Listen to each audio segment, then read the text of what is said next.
마지막 말씀 그리고 새해를 여는 말씀을 같이 나누도록 하겠습니다. 과거 이병준 목사님 장신대 후배, 광나루 장신대 후배 둘이 청소년 사역을 하겠다고 호기롭게 그 사역을 배우고 싶다고 본인들이 이 사역에 동참하게 해달라고 찾아왔었습니다. 청소년을 향한 뜨거운 마음, 열정을 어필했었고요. 이 말이 좀 마음엔 들었어요. 뭐든 시키면 다 하겠다라고 했습니다. 자신들은 열정 빼면 시체라고 말했습니다. 그래서 제가 정말로 그들을 믿고 신뢰함으로 정말 빡세게 사역을 시켰습니다. 근데 그 중에 한 친구가 청소년 수련의 다음 날 사라졌습니다. 분명 제 집에서 이병준 목사님도 자고 그 친구들도 같이 잠을 잤는데 일어나 보니까 사라져 있었습니다. 어디 갔지? 하고 전화해 봤는데 며칠 동안 전화기는 꺼져 있었습니다. 그때는 굉장히 황당했습니다. 아마 생각했던 사역과는 다르구나 싶었을지도 모르겠습니다. 사역의 강도가 세다 싶었을 겁니다. 시간이 흘렀어요. 그리고 몇 년 후에 장신대 신학생들을 대상으로 강의할 기회가 있어서 장신대에 가서 강의를 잘 하고 이제 딱 돌아오는 차 안에서 캠퍼스를 이렇게 지나가고 있는데 그 친구하고 눈이 탁 마주친 거예요. 제가 큰 소리로 그 친구가 이렇게 회피하며 가는 그 모습을 보면서 누구야 하고 제가 소리를 질렀습니다. 다시 이렇게 돌아보면서 쭈뼛 인사를 하더라고요. 제가 옆에 있는 이 목사님, 차에 타고 있는 이 목사님한테 한마디 했습니다. 되게 부끄러운 말이에요. 지금 생각하면 너무 부끄러운데 그때는 되게 당당했었습니다. 저런 애들은 사역 끝까지 못해. 죄송합니다. 제가 참 그때는 어려서 이렇게 얘기했어요. 사실 저는 제가 내뱉은 이 말에 아무런 문제의식도 갖지 못한 채 오랜 기간을 살아왔었습니다.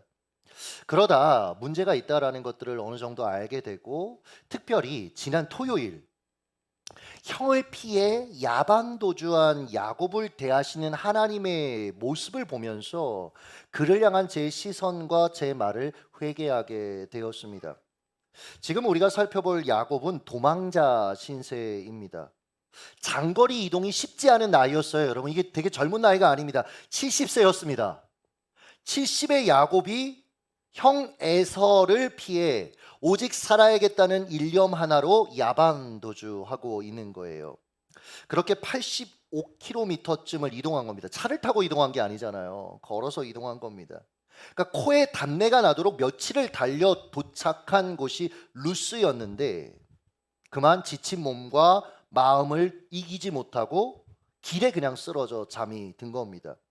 여기 성경을 보면 야곱이 유숙했다라고 했는데 이런 모습으로 생각하시면 돼요. 나그네가 지쳐서 길바닥에 철퍼덕 주저앉아 그냥 겉옷만 몸에 덮고 자는 모습, 그런 걸 묘사하는 단어입니다. 일반적인 나그네는 여러분 그 당시에 이렇게 자지 않았습니다. 유다 광야는 밤이 되면 기온이 급강하했어요. 그러니까 여러분 입이 돌아가는 겁니다. 잘못하면 큰일 나는 거죠. 독충 그리고 강도의 위협도 있었습니다. 그래서 당시 나그네들은 마을까지 이동을 했어요. 어떻게든지. 하지만 야곱은 그럴 기력이 없었던 것 같습니다. 혹은 추격자 에서의 눈을 피하려는 어떻게 보면 전략적 선택? 왜냐하면 에서가 마을을 뒤질지 모르니까 아마 그렇게 했을지도 모르겠습니다. 여하튼 그는 지금 루스 광야에서 노숙하고 있습니다. 성경이 야곱의 자는 모습을 돌베개를 베고 잤다라고 묘사했어요. 그래서 찬송에도 있고 해서 우리가 이 모습은 너무나 잘 알고 있습니다. 근데 여러분 이게 그렇게 낭만적인 모습이 아니다라는 걸 기억하십시오.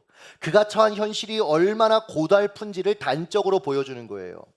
상상해봤습니다. 야곱은요 70평생 돌베개는커녕 나무베개도 사용한 적이 없는 사람입니다. 70이 되도록 엄마의 정성스러운 보살핌 속에 최고의 베개만 베고 잤던 사람이 엄마가 다 해줬을 겁니다. 그런 그가 하루아침에 모든 것을 다 잃어버린 거예요. 게다가 형은 언제 쫓아와서 자기를 죽일지 모르는 상황입니다. 그래서 뒤가 불안했어요. 그렇다고 미래는요? 왜 삼촌 라반이 자신을 환영해 줄지, 아니 자기가 850km나 떨어진 그 하란까지 무사히 갈 수 있을지 온통 불확실성 투성이었습니다. 아마 야곱은 불안한 내면을 안고 염려하다가 지쳐 잠들었을 거다라고 저는 추측을 합니다. 혹시 여러분 이 모습이 2024년을 목전에 둔 내 모습과 좀 오버랩된다라는 생각이 들지 않으십니까? 그렇다면 여러분 조금 더 우리가 말씀을 주의 깊게 들어봤으면 좋겠습니다. 특이점이 있어요. 이 내용의 특이점. 이런 상태에 놓인 야곱을 하나님이 처음 만나 주셨다라는 거예요. 성경에 하나님이 야곱을 극적으로 만나시는 장면이 한 7번 나오는데 그 시작점이 이곳입니다. 그가 나는 마음 먹으면 뭐든지 다 해낼 수 있는 사람이야. 형을 속이고 아버지를 속여서 내가 원하는 걸 쟁취할 수 있어. 자신감 충만한 그 순간이 아니라 나는 이제 실패했어. 나는 아무짝에도 쓸모없어라고 말할 수밖에 없는 이 순간. 그것도 전 이게 너무 재밌더라고요. 잠든 상태. 여러분 사람이 잠든 상태는요 가장 무방비 상태 아닙니까? 여러분 강도가 와서 죽이면 그냥 죽어야 되는 거예요. 우리 형제들 군대 가면 우리가 훈련병 생활 시작할 때 다른 건 안 해도 뭐부터 합니까? 밤에 보초 서는 건 합니다. 그 실내에 나가서 우리가 보초 서잖아요. 왜요 여러분? 밤에 적으로부터 목숨은 지켜야 되니까. 즉 신체와 생명에 대한 주도권이 그에게 없는 가장 취약한 그 상태에서 그 시간에 하나님이 그를 먼저 만나 주셨다라는 것을 우리는 기억해야 합니다. 모세에게도 하나님이 이렇게 하셨고 하나님의 사람들에게도 이런 패턴으로 많이 역사하셨다는 걸 아마 여러분 알고 계실 거예요. 모세 얘기를 좀 해보겠습니다. 그는 40세에 자기 힘으로 민족을 구원할 수 있다라고 생각했습니다. 여러분도 그런 생각하실 때 있잖아요. 내가 내 가정을 어떻게 이렇게 이끌어갈 수 있고 내가 이 문제를 내가 이렇게 해결해 갈 수 있고 내가 그래서 여러분 내가 하겠다라고 그는 나섰습니다. 아마 여러분들도 그러셨을 겁니다. 여러분 D.L. 무디가 모세의 이 시기를 자신이 굉장한 인간인 줄 착각하며 살았던 시기다라고 해서 영어로 I'm somebody, 즉 자신을 아주 특별하고 대단한 존재로 착각하며 살았던 시기다라고 평가했습니다. 그러나 그의 자신감이 만든 결과물이 무엇이었죠? 살인자가 되었고요. 광야로 도피하는 신세로 전락하고 말았습니다. 이집트의 왕자가 하루아침에 광야 떠돌이가 된 거예요, 여러분. 무디는 모세가 광야 40년 동안 목동으로 살았던 그 시기, 이집트의 왕자인 것 아무도 모르는 그 무명의 시기를 향해서 I'm nobody라고 얘기했어요. 처음에는 자신이 굉장한 인간인 줄 알았죠. 그런데 살아보니까 나 아무것도 아니었구나. 계급장 떼고 보니까 이집트 떠나오고 보니까 나 할 수 있는 게 아무것도 없었구나. 40년간 이걸 배웠다라는 거예요. 그리고 그 40년 뒤 80세 된 그 모세를 하나님이 부르셨죠. 이후 모세의 40년 인생을 I'm God body, 즉 하나님의 종으로 자신을 인식하며 순종하며 산 시기다라고 평가합니다. 이 과정을 여러분 그림과 같이 보여주는 장면이 하나님이 불타는 떨기나무 가운데서 모세를 부르시는 장면 아닌가요? 가시나무에 불이 붙었는데 여러분 꺼지지 않고 있습니다. 여러분 이 가시나무라는 놈이요 열매도 없고요 자기 보호에 급급한 가시만 있는, 한마디로 얘기하면 쓸모없는 나무입니다. 그렇다고 장작으로 썼다가는 화력은 약하고 연기만 내뿜는 거예요. 눈만 시리게 하는 거죠. 그래서 여러분 장작으로도 인기가 없는 나무입니다. 뭘 보여주는 거예요? 모세의 인생을 보여주는 거 아닙니까? 아니 야곱의 인생을 보여주는 거고 우리의 인생을 보여주는 그림입니다. 내 힘으로 일을 도모해 보는 거예요. 이리저리 기회와 가능성을 찾아 분주하게 살아갑니다. 난 할 수 있어 나름의 자신감을 가지고 그렇게 살아갑니다. 그러나 자기라는 가시, 인간적인 방법, 열정들이 지나쳐서 다른 사람을 찌르기 시작하고요 연기만 내뿜는 것이 다반사다라는 거예요. 기대와 달리 온통 모든 것들이 엉망이 되고 말 때가 얼마나 많이 있습니까 여러분. 그런데 이 가시나무에 불이 붙었는데 꺼지지 않는다? 즉 가시나무가 불이 붙는데 아무런 기여도 못하고 있다는 걸 성경이 지금 보여주고 있는 것입니다. 사랑하는 여러분, 우리는 내가 가진 재능, 내가 가진 힘 혹은 신념 이런 것들이 상황을 바꿀 수 있다라고 기대하지만 사실은 아니라는 거예요 여러분. 이걸 여러분 우리가 인정하고 살아야 됩니다. 여러분 나로 살면 결국 나중에 보면 타고 쟤만 남아요. 그렇게 열정적인 사람이 어느 순간에 그 열정이 다 사그라들어 있는 거예요. 그래서 과연 저 사람이 그때 그 사람이 맞나? 이런 인생들이 얼마나 많이 있습니까? 요란하게 일을 도모합니다. 그런데 남은 건 뭐예요? 주변 사람들 희생시키고 아프게 한 것뿐인 거예요. 그러므로 여러분, 하나님의 사람들은 자신을 대단한 존재로 착각해서는 안 됩니다. 그저 하나님이 쓰시겠다고 하실 때 쓰시기에 편한 사람으로 자신을 내어드리면 돼요. 내가 얼마나 괜찮은 존재인가, 이게 여러분 하나님한테 중요한 게 아니에요. 쓰신다 하실 때 주님 제가 여기 있습니다. 자신을 내어드릴 수 있는 사람. 나는 자격 없습니다. 나는 아무것도 아닙니다. 주님의 은혜입니다. 고백할 수 있는 사람. 그들을 통해 하나님의 나라는 이루어짐을 기억하셨으면 좋겠습니다. 여하튼 하나님은 우리가 내세울 것이 아무것도 없음을 인정할 때 찾아오세요. 믿었던 사람에게 때로는 배신당하고 관계의 위기를 맞이할 때, 인생이 난장판이 된 그때, 나는 아무짝에도 쓸모없다라고 생각하는 그 순간 찾아와서 만나주신다라는 거죠. 한편 하나님이 야곱을 먼저 찾아오셨다라는 지점이 감격이 저는 되더라고요. 여러분, 야곱이 그 루스에서 산기도 했던 게 아닙니다. 금식기도 해서 하나님이 찾아오신 게 아니에요. 예배드려서 찾아오신 게 아니다라는 거예요. 야곱은요, 이 사건 이전에 성경을 이렇게 찾아보면 단 한 번도 하나님께 기도했던 흔적이 없습니다. 아이러니 아닙니까? 하나님의 복, 영적 유산, 장자권에 대해서 그토록 애타게 추구했던 사람인데 정작 하나님에겐 관심이 없었다라는 거예요. 즉 하나님을 원한 것이 아니라 하나님의 손에 있는 그 무엇을 원했다라는 거죠. 여러분, 우리는 어떻습니까? 내가 원하는 것을 충족시켜주는 하나님을 구하기는 합니다. 그러나 나를 변화시키는 하나님을 원치 않는 거예요. 그런데 이런 야곱을, 우리를 하나님이 먼저 찾아오셨다라는 거예요. 제가 이런 생각 해봤어요. 여러분 같으면 그런 놈 찾아가고 싶으시겠어요? 저는 그런 마음이 안 들어요. 근데 하나님은 체면도 채통도 없이 먼저 야곱을 지금 찾아오신 겁니다. 대체 왜 이러시는 걸까? 아무리 고민해봐도 답은 하나밖에 없어요. 하나님은 야곱을요, 우리를요 사랑하시기 때문에 먼저 찾아오시는 겁니다. 한편 야곱을 찾아오셔서 따가운 책망을 해도 모자란데 오히려 위로의 말을 건네십니다. 야곱이 그토록 갈망했던 것 이상의 축복을 하나님이 막 쏟아 부으시면서 약속해 주세요. 마치 돌아온 탕자의 한 장면을 저는 읽는 것 같았습니다. 둘째 아들은 어땠죠?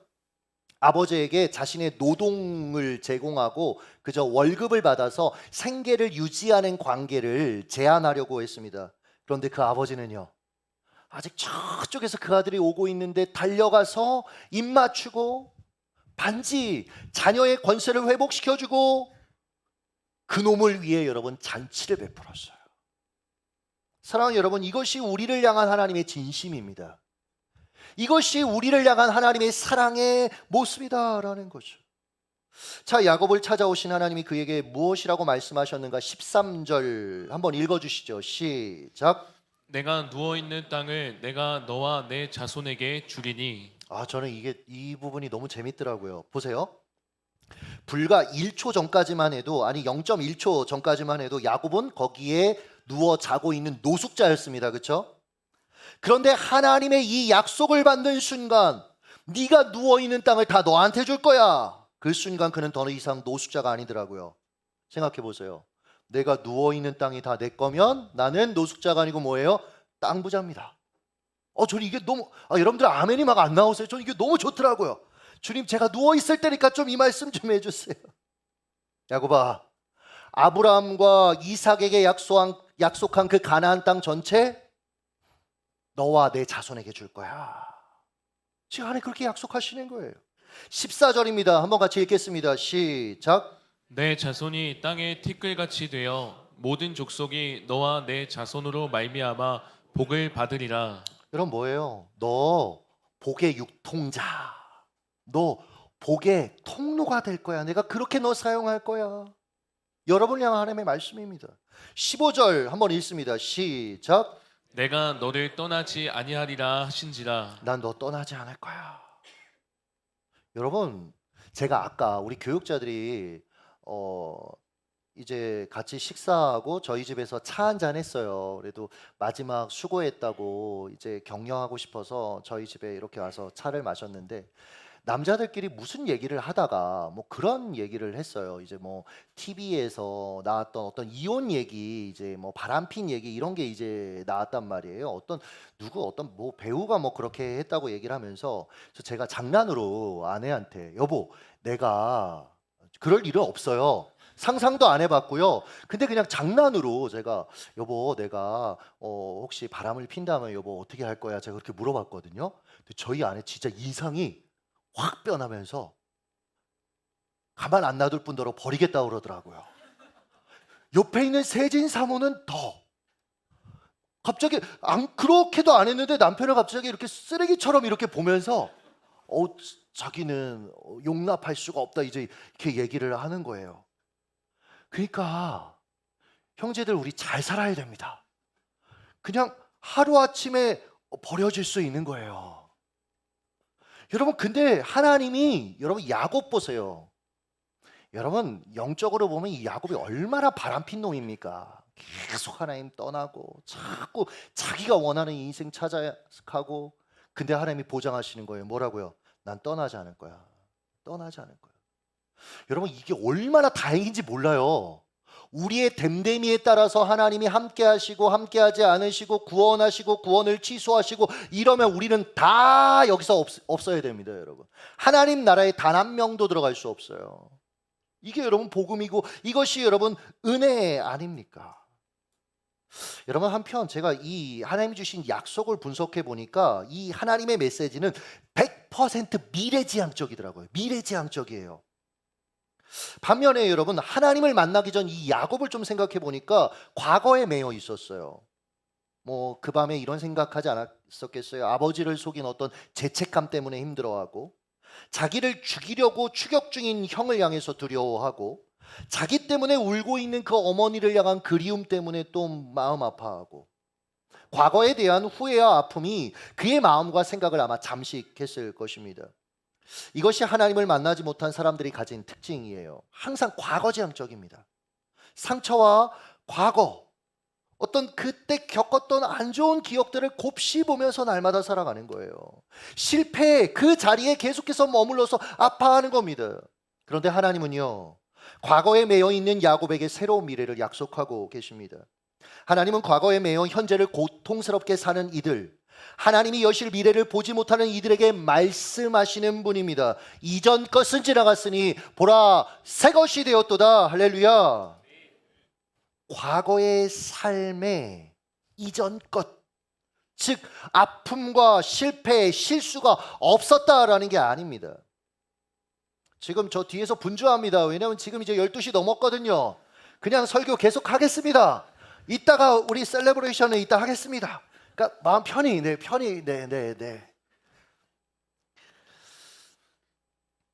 끊겼잖아요. 그러나 여러분 기억하십시오. 이전 것은 지나갔습니다. 그러니 여러분, 더는 과거에 매여 있을 필요가 없다라는 겁니다. 이제 하나님과 함께 하나님이 여실 미래를 기대하면 된다라는 거예요. 그러므로 여러분 꼭 말씀드리고 싶어요. 정말 말씀드리고 싶어요. 여러분의 과거를 이제 좀 하나님께 맡기십시오. 그 어떤 인간도 자기의 과거를 정리할 수 없습니다. 타임머신이 있습니까? 그래서 과거로 돌아가실 겁니까? 그럴 수 있는 인생은 없습니다. 그러니 이제 눈을 들어 하나님 여실 미래를 바라보시길 예수님의 이름으로 축복합니다. 이런 상상을 해봤어요. 아마 이 하나님의 미래지향적인 약속을 야곱이 듣다가 눈물을 왈칵 쏟지 않았을까? 그는 아마 새로운 힘을 얻었을 것입니다. 16절 이렇게 고백하죠. 읽습니다. 시작. 야곱이 잠이 깨어 이르되 여호와께서 과연 여기 계시거늘 내가 알지 못하였도다. 보세요. 여호와께서 과연 여기 계시거늘, 하나님은요 도망자 야곱의 여정에 함께 계셨던 겁니다. 돌베개 베고 지금 처량하게 잠든 그와 여전히 함께 계셨던 겁니다. 문제는 무엇입니까? 그 하나님을 인식하지 못한 야곱이었어요. 그래서 그가 얘기하잖아요. 내가 알지 못하였도다. 우리도 이렇게 살아가지 않습니까? 내 인생의 가장 힘든 시기, 마치 홀로 남겨진 그 시기, 나는 버림받았어. 아무에게도 나에게 관심이 없어. 홀로 남겨진 자를 자처하며 살아갈 때가 있습니다. 어디 하나님 계시냐고 반문하는 거예요. 문제는 나와 함께 계신 그분을 볼 실력이 없는 나인데, 그 눈인데, 그분이 여실 미래가 아니라 여전히 과거에 사로잡힌 내 시선인데. 최근에 CGN TV 어메이징 그레이스 녹화를 하고 왔습니다. 녹화 전에 메인 작가분하고 이런저런 에피소드를 나누다가 20살 여름방학 이야기를 했어요. 제가 작가가 왜 자꾸 이미 나하고 충분히 이 대본을 얘기했는데 왜 이러나 했더니 이제 분장하는 연예인분들 들으라고. 왜냐면 이 양반들이 준비를 안 하고 오더라고요. 이제 대본 숙지를 막 해야 되고 하니까 저한테 자꾸 이제 얘기를 끌어내서 그 얘기를 그분들이 저는 20분 해주고 그분들은 막 1시간 넘게 계속 해주더라고요. 그러면서 이제 그분들이 듣는 거예요. 그러다 20살 여름방학 이야기를 이렇게 꺼내시길래 저도 그 얘기를 했습니다. 12평, 13평 정도 되는, 정확하게 평수는 기억나지 않지만 그런 아파트에 제가 살았었습니다. 거실이라는 개념을 제가 20대 한 중반 이후에 알았어요. 그래서 제가 친구들한테 처음에 거기 집에 아파트에 들어가면 복도 있잖아. 복도. 그러면 애들이 막 웃는 거예요. 복도? 복도가 뭐야? 왜냐면 집이라는 게 그냥 딱 문 열고 딱 들어가면 쭉 통로 있고 여기에 방 하나, 주방, 그리고 방 하나, 이게 끝이었던 거예요. 그러니까 동생하고 함께 생활했던 방이 아직도 생각나는데, 저희 둘 다, 제가 이제 185, 6 정도 되고 제 동생이 한 183 정도 된단 말이에요. 발을 못 뻗었어요. 그러니까 새우잠을 자야 됐습니다. 이게 방이 너무 작으니까. 근데 생각해 보면 거기서 하나님을 만났거든요. 거기에 하나님이 찾아오셨거든요. 그러니까 그 전까지, 하나님 거기서 만나기 전까지 제게 그 집은요, 환경도 안 좋았을 뿐더러 심리적으로 루스였습니다. 제게 척박한 곳이었습니다. 아버지는 굉장히 폭력적이셨고, 그리고 엄마는 항상 아버지한테 맞으면 울고, 그러니까 엄마의 울음이 가득한 곳이었습니다. 그런 아버지를 증오하는 아들의 마음이 가득한 곳이기도 했습니다. 그런데 학교에서 산기도하던 중에 하나님이, 여러분 아시잖아요, 아버지를 용서하라고 제게 도전하셨습니다. 하나님이 알고 계셨던 거죠. 제 시선이 과거에 머물러 있으면 미래를 향해 나아갈 수 없다라는 거예요. 그래서 이걸 다루신 거예요. 그래서 아버지를 향한 그 증오를 먼저 다루셨습니다. 순종한 그날 밤 이후에 제 기도 생활이 바뀌었습니다. 하나님의 그 사랑이 너무 가슴 벅차게 제 안에 흘러 들어오는 거예요. 하나님하고 교제하는 게 너무 행복한 거죠. 방학이 되어서 집에 내려왔습니다. 아무것도 바뀐 게 없어요. 환경은 그대로입니다. 부모님들 관계도 안 좋고 여전히 집안 환경들은 어렵습니다. 근데요, 제가 바뀌어 있었습니다. 고향집에서도 하나님과 교제가 하고 싶어서 기도하기 시작했습니다. 방에서 기도하자니 동생한테 공부하는데 방해도 되고 잠도 방해가 되고, 근데 저는 계속 밤새서 기도하고 싶고, 하는 수 없이 좁은 주방으로 갔습니다. 커다란 제가 하나 딱 들어가면, 딱 앉으면 이제 꽉 차는 곳이에요. 근데 여러분, 지금 생각해 보면 거기가 가장 행복한 장소였습니다. 이번에 유리상자 이세준 집사님이 녹화 말미에 저를 위해 찬양을 불러주시겠다고, 좋아하는 곡 있냐라고 해서 제가 20살 여름, 그 비좁은 주방에서 매일 밤 불렀던 그 찬양을 불러달라고 했습니다.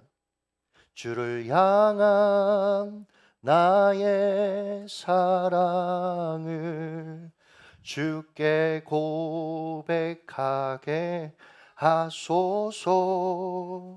아름다운 주의 그늘 아래 살며 주를 보게 하소서. 그러니까 여러분, 그의 여름을 생각해 보면 상처와 고통, 증오, 그래서 이 집에서 벗어나고 싶어라고 그렇게 그토록 생각하고 곱씹었던 그 고향집, 그 주방이 하나님과 교제하는 가장 달콤한 장소로 바뀌어 있더라고요. 야곱의 표현을 빌리자면 그곳은 더는 루스가 아니었습니다. 19절 베델이었어요. 베델. 하나님의 집이었습니다. 여러분,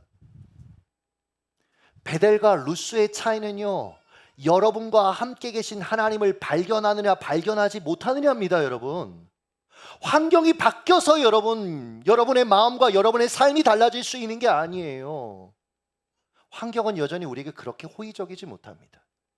그러나 여호와께서 여기 과연 나와 함께 계셨구늘 내가 알지 못하였도다. 여러분, 2024년 한 해 루스에도 나와 함께 계신 그 하나님을 발견하시길 예수님의 이름으로 축복합니다. 그럼 여러분 고백하게 되실 거예요. 과연 여기가 여호와의 집이었구나. 여기가 하나님 나라의 그 문이었구나.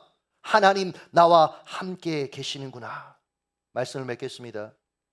23년 여러분의 삶은 루스에서 돌베개 베고 자던 야곱과 같은 인생 아니었습니까?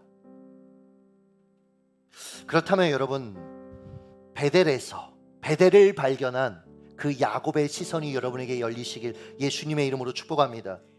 특별히 여러분, 과거에 매여 있지 마세요. 후회, 증오, 자기 연민, 원망, 상처, 이건 여러분의 현재를 고통스럽게 할 뿐입니다. 여러분을 향한 하나님의 그 일하심들을 여러분들이 계속해서 제한할 뿐입니다. 아니요, 말씀 붙드십시오. 이전 것은 지나갔으니 보라, 새 것이 되었도다. 하나님이 여신 미래를 향해 달려가셨으면 좋겠어요. 그럼 여러분, 야곱처럼 하나님 주신 그 약속이 여러분의 약속이 될 것입니다. 내가 너를 떠나지 않을 것이다. 내가 너를 축복의 유통자로 사용할 것이다. 네가 누워있는 그 땅을 내게 주겠다. 승리하시길 예수님의 이름으로 축복합니다. 카운트다운 하겠습니다.